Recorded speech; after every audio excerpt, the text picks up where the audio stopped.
হয় 12 বজাৰ লগে লগে কুকুৰাজাৰৰ যি বড়োলেণ্ডৰ যিটো বিটিসি কাউন্সিল আছে তেওঁলোকৰ যিটো এসেম্বলি সেন্টাৰ তাত বাজেট অধিৱেশন অনুষ্ঠিত হ'ব আৰু কোন প্ৰথমবাৰৰ বাবে গুৱাহাটীৰ বাহিৰত এইবাৰ অধিৱেশন অনুষ্ঠিত হ'ব। বৰ্তমান সময়ত মই আছো কুকুৰাজাৰত যেহেতু আৰু ইয়াৰ পৰিৱেশটো মই দেখুৱাইছো। কেমেৰাপাৰ্চন আইনুলক মই কিছু আগলৈ আহি পৰিৱেশটো দেখুৱাবলৈ অনুৰোধ জনাইছো। যিটো বড়োলেণ্ড প্ৰদেশীয় পাৰিষদীয় বিধানসভাৰ ইয়াত প্ৰেক্ষাগৃহ আছে তাত অনুষ্ঠিত হ'ব বাজেট অধিৱেশন 12 বজাৰ লগে লগে অনুষ্ঠিত হ'ব। ইতিমধ্যে নিখাৰ ভাগতে আহি মুখ্যমন্ত্ৰী ইয়াত আহি উপস্থিত হৈছে আৰু 5খন বাছেৰে মন্ত্ৰী আৰু বিধায়কসকল পুৱাৰ ভাগতেই ইয়ালৈ ৰাওনা হৈছিলে আৰু বৰ্তমান সময়ত যদি যি পৰিৱেশ ইয়াত মই দেখুৱাইছো যিটো ইয়াত বিধানসভা চৌহদ আছে ইয়াত দেখিবলৈ পোৱা গৈছে তন্নকৈ পৰীক্ষা কৰি বাহনসমূহ ভিতৰলৈ প্ৰৱেশ কৰিবলৈ দিয়া হৈছে আৰু যদি চাই আপুনি সন্মুখত যেহেতু বিটিসি নিৰ্বাচন আছে আৰু সেই নিৰ্বাচনৰ প্ৰাক মুহূৰ্তত এইবাৰ ইয়াত বাজেট অধিৱেশন অনুষ্ঠিত কৰিব তেনেস্থলত যথেষ্ট উৎফুল্লিত হৈ থকা পৰিলক্ষিত হৈছে। আমি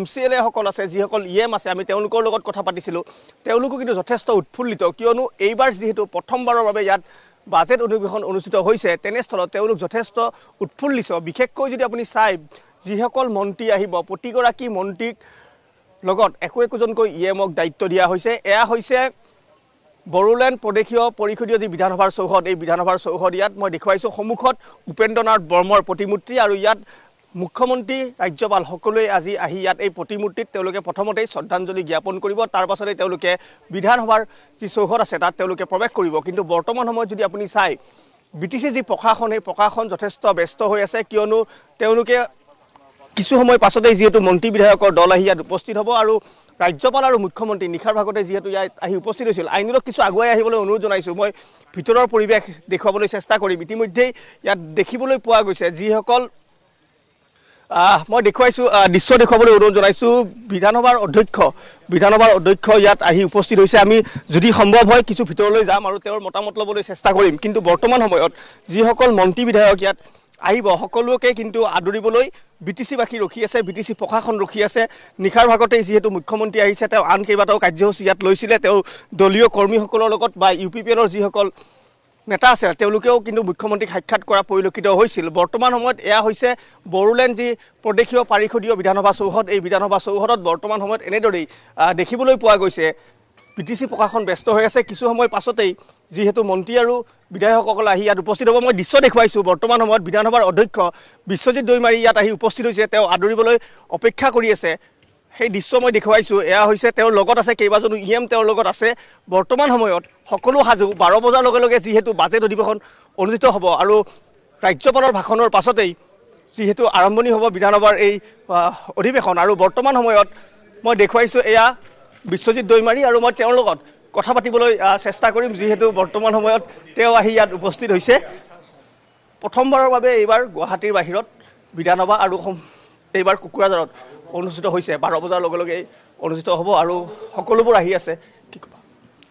নাই আজি আমাৰ কাৰণে মানে এটা ঐতিহাসিক দিন আৰু এটা শুভ দিন।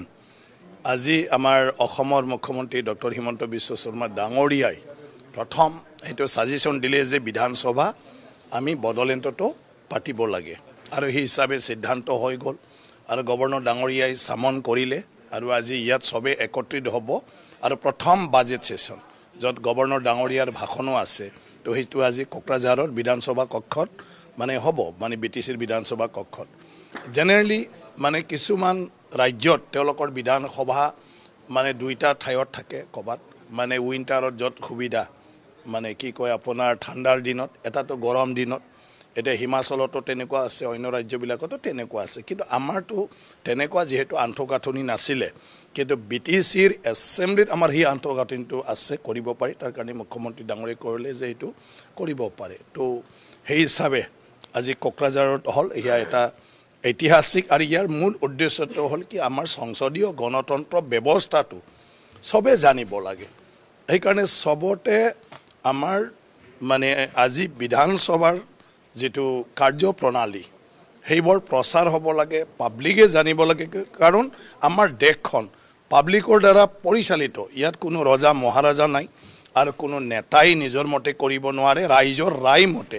গতিকে ৰাইজৰ প্ৰতিনিধিৰ দ্বাৰাহে সকলো বিষয় ইয়াত আলোচনা হয় যে আজি যদিও মুখ্যমন্ত্ৰী আৰু তেওঁৰ কেবিনেটে প্ৰথম যদিও আলোচনা কৰি সিদ্ধান্ত লয় এই সিদ্ধান্ত লোৱা বিষয়টো বিধানসভাৰ মজিয়াত আলোচনা হয় আৰু তাত প্ৰত্যেকজন যিটো ৰাইজৰ প্ৰতিনিধি বিধায়ক এই বিধায়কৰ ৰায় লয় আৰু যিটো মেজৰিটিয়ে সমৰ্থন কৰিব চৰকাৰ হিটোহে মানে কাম কৰিব পাৰিব হিটোহে মানে কি কয় বিধানসভাত সিদ্ধান্ত হ'ব হিটোই হল গণতান্ত্ৰিক প্ৰক্ৰিয়া সেইকাৰণে ৰাইজে জানিব লাগে ৰাইজে নিজৰ বিধায়কক ক'ব লাগে যে তেওঁলোকৰ মনৰ কথাটো বিধানসভালৈ আহিব লাগিব বিভিন্ন আইন কানুনে ৰাইজক কিমান সুবিধা অসুবিধা কৰিছে এই বিষয়ে বিধানসভাত ক'ব পৰাটো অকল বিধায়কেহে সেইকাৰণে ৰাইজেও জানিব লাগে কি আমাৰ বিধায়কজন আমাৰ কাৰণে কিমান দায়িত্বপূৰ্ণ কিমান দায়িত্বশীল বিধায়কজনেও উপলব্ধি কৰিব লাগিব যে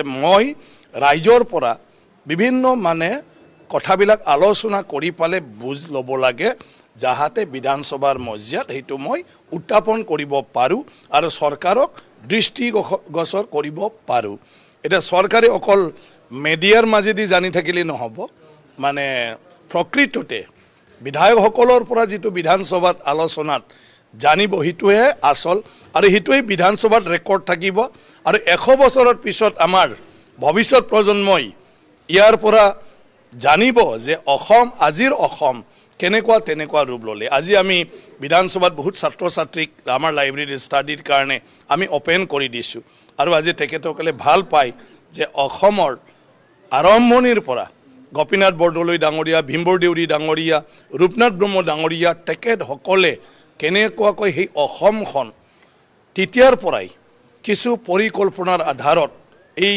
ৰূপটো দিছিলে আৰু জাতিটোক ৰক্ষণাবেক্ষণ দিয়াৰ কাৰণে তেওঁলোকে দিবজ্যোতি কলিতা আপোনাক এই মুহূৰ্তত আমি ধন্যবাদ জনাইছোঁ আৰু এয়া আমি দেখুৱালোঁ